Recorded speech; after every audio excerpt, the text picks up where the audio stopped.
Assalamualaikum warahmatullahi wabarakatuh.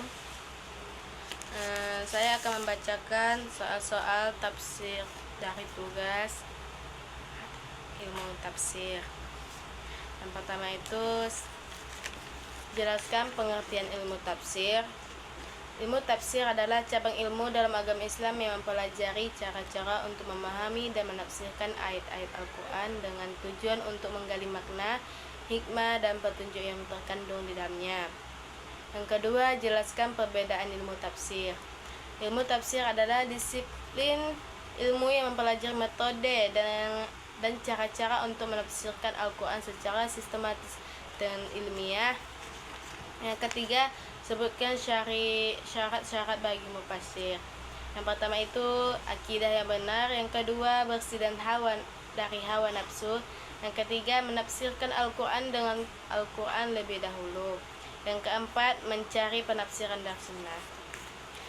Sebutkan adab-adab mufassir. Yang pertama itu niat dan tujuan yang baik. Yang kedua, berakhlak mulia. Yang ketiga, taat dan beramal. Yang keempat, berjiwa mulia. Jelaskan sejarah penafsiran pada masalah klasik. Dalam periode klasik, tafsir Jami' al-Bayan Al-Quran karya Ibnu Jarir At-Tabari adalah sumber yang paling signifikan dari penafsiran berbasis tradisi.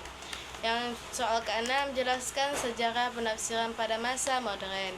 Yang pertama itu yaitu kontemporer adalah istilah yang digunakan untuk menggambar hal-hal yang berkaitan dengan zaman sekarang atau masa kini. Istilah ini berasal dari bahasa Inggris contemporary yang artinya saat ini atau yang terbaru. Yang soal ke-7, jelaskan tentang tafsir bil maksur. Tafsir bil maksur adalah makna-makna dari ayat-ayat Al-Quran dengan ayat Al-Quran ataupun sunnah yang sahih ataupun perkataan sahabat. Yang ke-8, jelaskan tentang tafsir bil ra'i.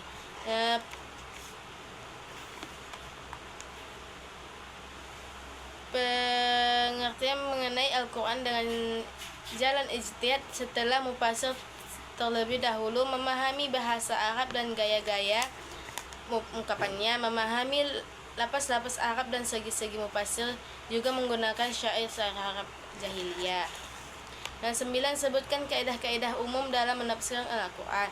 Dalam bahasa Arab dikenal dengan istilah qawaid at-tafsir. Kata ini merupakan kata majmuk terdiri dari kata qawad dan kata tafsir. Kata tafsir 10, jelaskan pengertian tahlili. Secara umum, tahlil menjelaskan sesuatu pada unsur-unsur secara terperinci. Yang soal ke-11, sebutkan macam-macam metode dalam menafsirkan Al-Quran. Yang pertama itu metode tahlili, yang kedua ijmali, yang ketiga muqarrin, dan 4 maudhu'i. Yang soal ke-12, sebutkan langkah-langkah dalam menggunakan metode tahlili. Yang pertama itu menjelaskan keterikatan, yang kedua memanfaatkan asbabun nuzul, yang ketiga mengungkapkan makna umum, yang keempat menyajikan isi kalimat. Yang ke-13, jelaskan pengertian tafsir ijmali. Metode tafsir ijmali adalah penafsiran Al-Quran dengan uraian singkat dan global tanpa uraian panjang lebar. Yang soal ke-14, jelaskan pengertian tafsir muqarrin.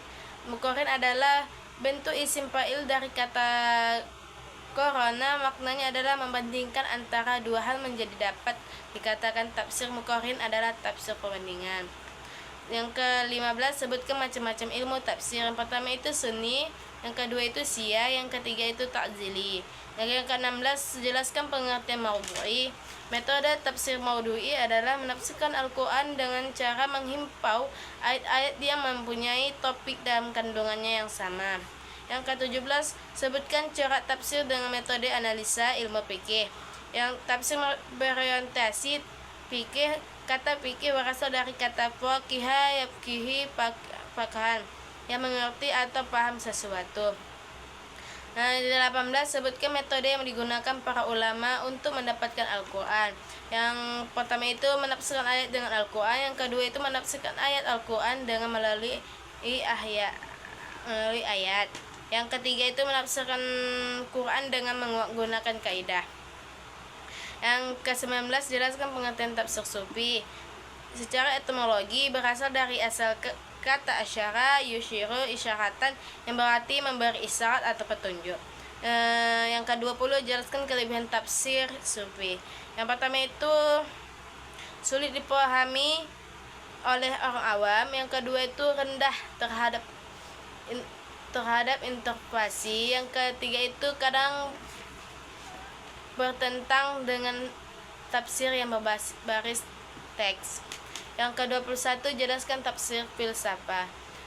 Tafsir filsafah sebagai model interpretasi Al-Quran yang menggunakan pendekatan filsafat, yakni menghayati lalu merenungkan ayat yang akan ditafsirkan. Yang ke-22 jelaskan pengertian analisis. Analisis adalah cara memahami dan menafsirkan Al-Quran yang lebih mengutamakan penggunaan ilmu pengetahuan dan metode ilmiah dalam mempelajari makna ayat-ayatnya. Yang ke-23 sebutkan kemajuan tafsir ilmiah. Yang pertama itu pengembangan metode, yang kedua itu integrasi ilmu-ilmu sekuler, yang ketiga itu pengembangan pemikiran kritis. Yang ke-24 jelaskan pengertian analisa adab al-ijtima. Ya, pengertian analisa itu cara adabi ijtima adalah kitab tafsir yang menghubunginya ayat-ayat Al-Quran dengan kehidupan masyarakat. Yang soal terakhir sebutkan manfaat tafsir adab ijtima. Manfaatnya itu adalah meningkatkan pemahaman, meningkatkan ketakwaan, dan meningkatkan keimanan. Mungkin sampai sini saya akhiri. Assalamualaikum warahmatullahi wabarakatuh.